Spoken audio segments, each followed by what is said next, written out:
တော်ကြီးတစ်ခုတည်းမှာဆင်အုပ်ကြီးကဖြတ်ပြီးတော့သွားတဲ့လမ်းကြောင်းရှိတယ်အဲ့ဒီဆင်အုပ်ကြီးဖြတ်သွားတဲ့လမ်းကြောင်းမှာဒီစားကလေးတစ်ကောင်အားမရှိတဲ့စားကလေးတစ်ကောင်အတိုက်ကလေးလှုပ်တာခြုံပေါ်မှာအတိုက်ကလေးလှုပ်တာတော့အဲ့ဒီအတိုက်ထဲမှာဥလေးနှလုံးဥထား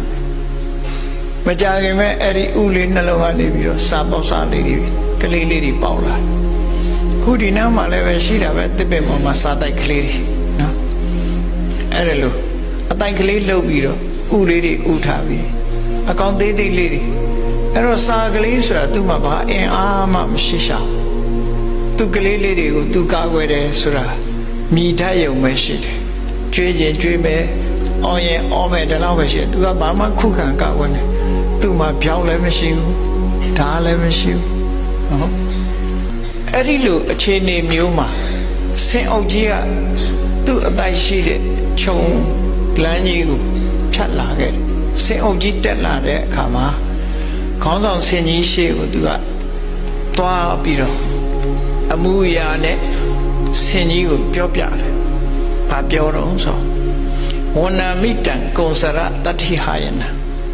ဆင်ဆိုတာအနှစ်60ရဲ့နောက်ပိုင်းမှာအင်အားရရောကြသွားတယ်တဲ့ဆင်ရဲ့အင်အားဟာအနှစ်60အတွင်းမှာပဲရှိတယ်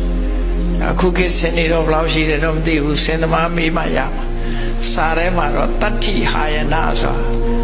ဆင်းရဲ့အသက်60နောက်မှရော့တယ်လူတွေလည်းပဲ60ဆိုရင်တော့ရော့သွားတာသိကြတယ်နော်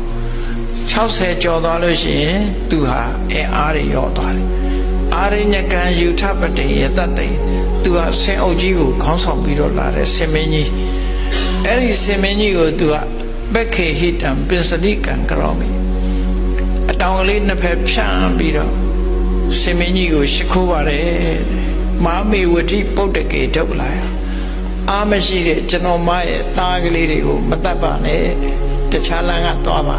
ဒီလမ်းကသွားရင်ဆင်ဆိုတဲ့အကောင်သွားရင်ဆင်သွားလမ်းဖြစ်လေခြုံကတက်နေသွားရင်ဒီကောင်လေးတွေအကုန်သေးကြမှာအဲ့ဒါကိုသူကလမ်းကနေကြွတင်ပြီးတော့တောင်းပန်အဲ့ဒါလို့တောင်းပန်လိုက်တဲ့အခါကျတော့အဲ့ဒါအကျဉ်းတရားရှိတယ်ညှတာခြင်းရှိတယ်အနိုင်မကျင့်တတ်တဲ့ဆင်ကြီးကဘာပြောတော့ဆိုရင်အေးစိတ်ချငါကာကွယ်ပေးမယ်ဆိုပြီးသူသားသမီးလေးတွေရှိတဲ့ခြုံကိုသူကခွာပြီးတော့ရပ်ထားလိုက်တယ်တခြားဆင်တွေကဘေးကနေရှောင်ထွက်သွားကြသူကနေပြီးတော့ဆင်ကြီးကအဲ့ဒီခြုံပေါ်မှာရပ်နေလိုက်တယ်ရပ်နေလိုက်တော့သူ့အတိုက်ဟာမပြတ်